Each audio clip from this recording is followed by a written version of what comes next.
purpose of this role play is to demonstrate the process of coaching employees in a new task or procedure. Hi Mark, how are you? Good, Ross, yourself? Brand new to the company? Yes, mate, yeah, no, it's great to get the opportunity. Where did you work before? I've worked a little bit on construction sites and just a bit of contracting work, driving bobcats and things like that. John, who did your induction, indicated to me that you hadn't had much experience with some paperwork in relation to JSAs. No, mate, not a lot of experience at all. I suppose we're a little bit slack in that area. A couple of places I've worked previously. Well, I just want to spend a little bit of time with you going through the process of what we use here so you can actually do it back in the workplace for us. That'd be great. Probably, I'll put in front of you a bit of a copy of the document we use called a Job Safety Analysis, a JSA. Yep. And the reason we get this to be filled out for each job is we want to make sure people are safe. Yep. And what I'm going to do is just take you through some of the process, and then we might actually use an example so you get used to using this particular document. Okay.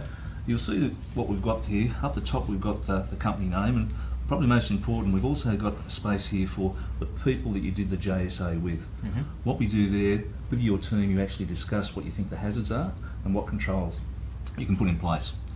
Down here you've got the column, so you can see there it says you have to list the particular steps of the job. Mm-hmm. And for each particular step of the job, we then sort of ask the question, what could actually hurt our people or the environment? What are the hazards? And for each hazard, we then try and look at what controls we can put in place. And pretty important, we identify who's responsible for making sure that goes. Okay.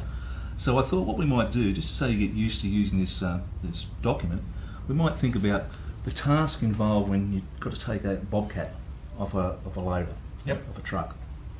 So if you have a look, you grab your pen, Yep. what do you think would be the first step that we have to put in place if we're going to remove that bobcat from the truck? Okay, well, if I'm the operator and I've got the truck, when I turn up, I've got to look for a parking spot. Yep.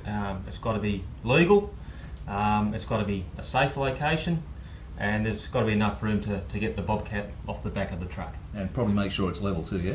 Yeah, well, it needs to be level. Yeah, we can't have the truck at an angle, otherwise the bobcat will tip and we take it off the back. So yeah, that's right. That's probably the first step. So if you put Okay. step number one there, park up the vehicle. Rightio. Good. Now for that particular step, it's always good to think about what could be the possible things